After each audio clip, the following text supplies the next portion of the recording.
The wind tore across the main street of Dry Creek, whipping dust into the corners of the saloon and rattling the shutters like a warning. Clara stumbled through it, her skirts torn, boots caked with the red grit of the canyon trails. Her eyes were wide, frantic, scanning the few scattered townsfolk who leaned against posts or slipped behind doorways, pretending not to see. "Please, someone." Her voice cracked, barely carrying over the gusts. "Help me." From the shadows of a weathered wooden fence, Jedediah Calloway leaned on his rifle. His eyes, narrowed against the sun, tracked her every movement. He smelled fear in her sweat, saw it in the tremble of her hands clinging to the small bundle at her chest. A child, he realized, swaddled tight and whimpering.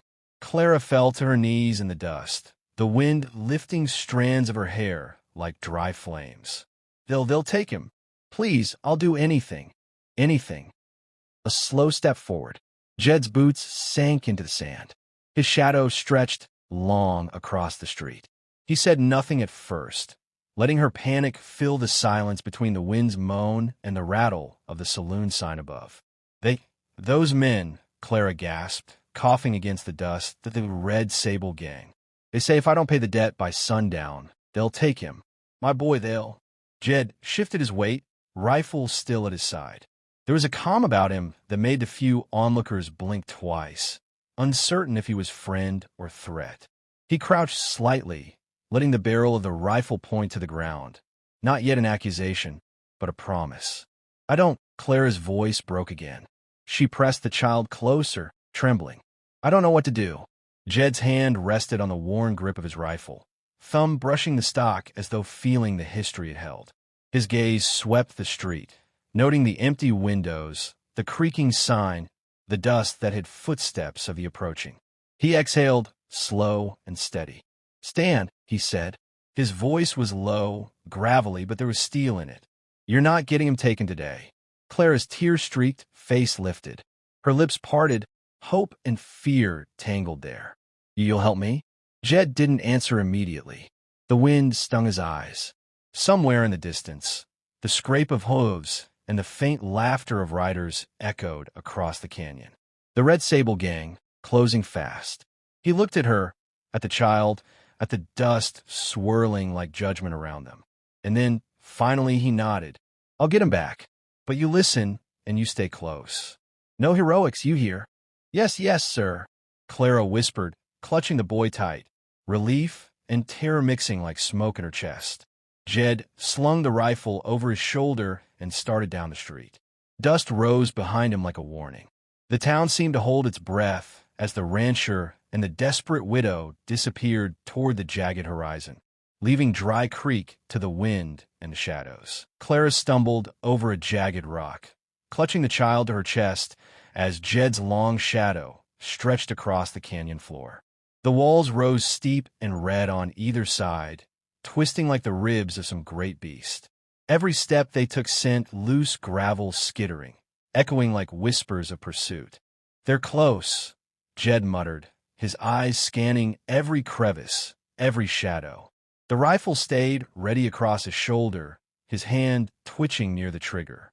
"Keep your voice down. Don't trip. Don't." His words trailed as the distant sound of hooves struck the canyon rim. Clara pressed herself against the rock face, heart hammering, ears straining. The wind carried more than dust now. It carried the faint, cruel laughter of the Red Sable Gang, drifting over the canyon edge. Her fingers tightened on the child's tiny fist. Jed gestured sharply, motioning for her to follow a narrow ledge that clung to the canyon wall.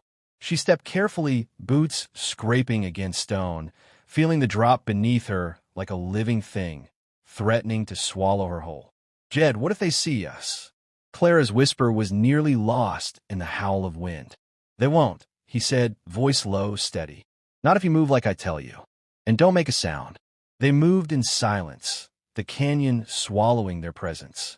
Jed's eyes caught every movement, a hawk circling above, a shift in the gravel, the subtle brush of wind that hinted at human presence.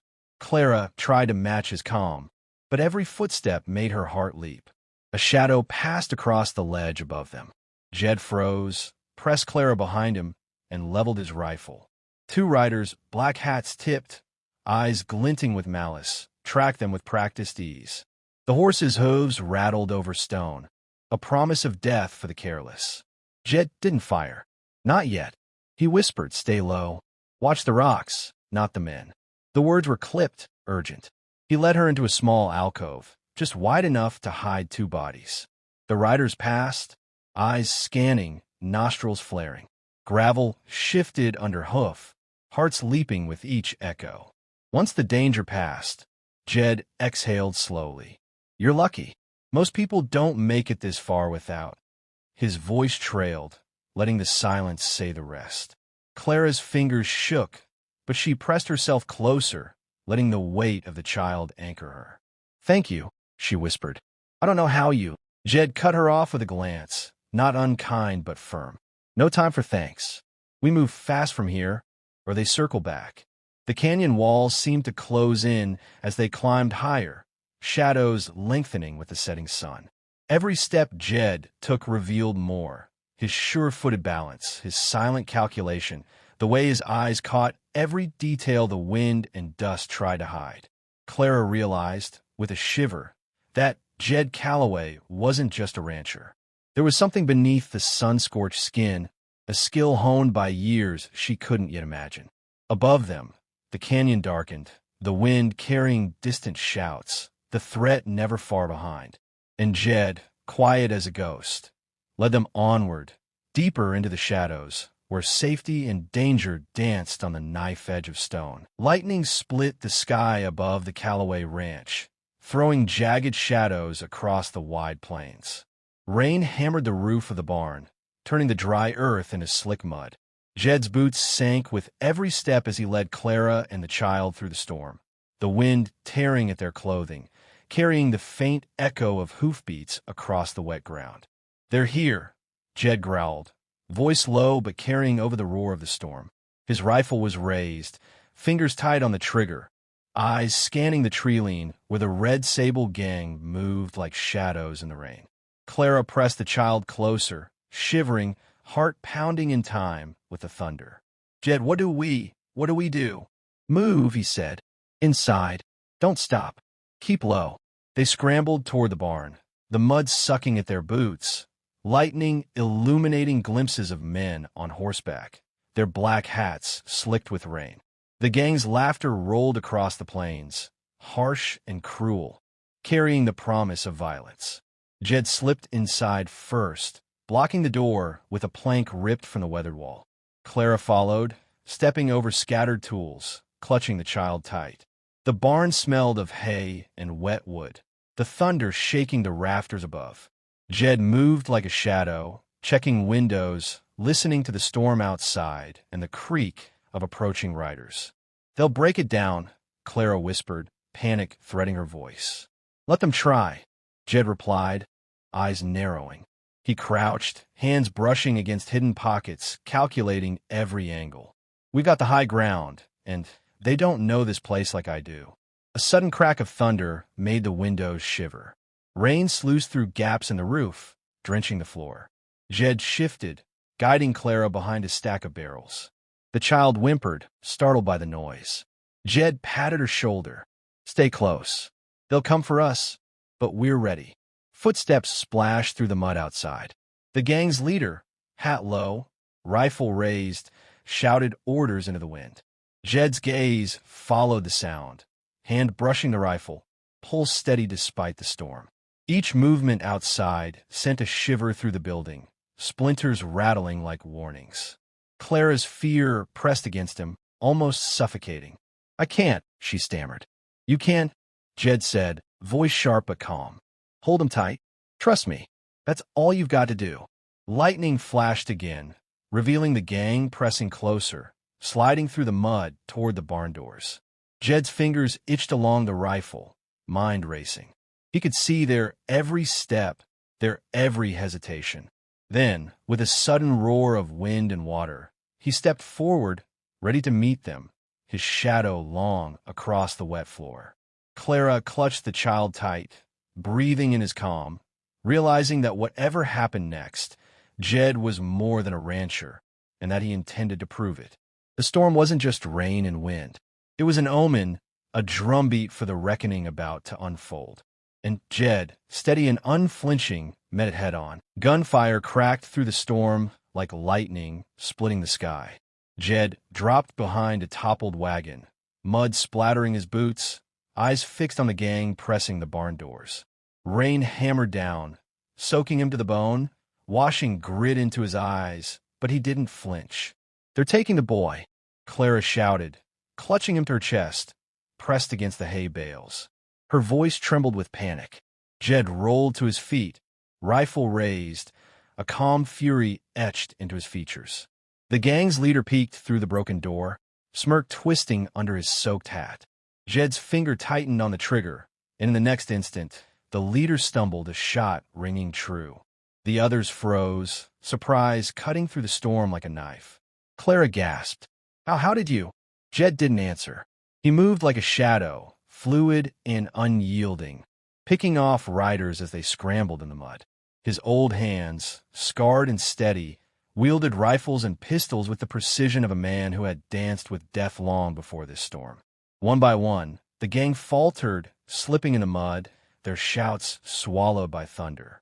Jed ducked behind a fence post, reloading with practiced efficiency. He wasn't just a rancher. He was a gunslinger, a scout, a man who had learned the terrain, the wind, and the timing of death itself. Clara pressed closer to the child, watching Jed move, realizing with all the truth of the stories whispered in town. He was more than the quiet rancher who had taken her plea seriously. He was a force, a storm made flesh, matching the weather outside. The leader, shaking with rage, leveled a pistol, aiming straight for Jed. Lightning illuminated the moment. Time slowed. Jed's eyes tracked the line of fire, and with a single, fluid motion, he rolled to the side, firing as he went. The shot rang, and the man fell into the mud, splashing in a cascade of rain and blood. The remaining gang members, witnessing their leader's fall and Jed's deadly skill, scattered into the storm, disappearing into the night and canyon shadows. Silence followed, broken only by the pelting rain and the whimper of the child. Jed exhaled, lowering his rifle, mud dripping from his hat, soaked but unbroken. He walked to Clara, placing a steady hand on her shoulder. "It's over," he said, voice quiet but firm. "He's safe." Clara's knees weakened as relief and gratitude overwhelmed her. I don't know how to thank you."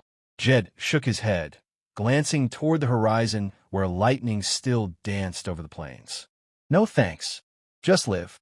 Tell the story if you like. But remember, the storm only proves the measure of the man standing in it." The wind carried their words across the drenched fields, the rain washing away the tracks of battle. And somewhere beyond the canyons, the legend of Jedediah Calloway, the quiet rancher who answered a desperate plea, began to grow, whispered in every town, every homestead, until the story lived longer than the storm itself.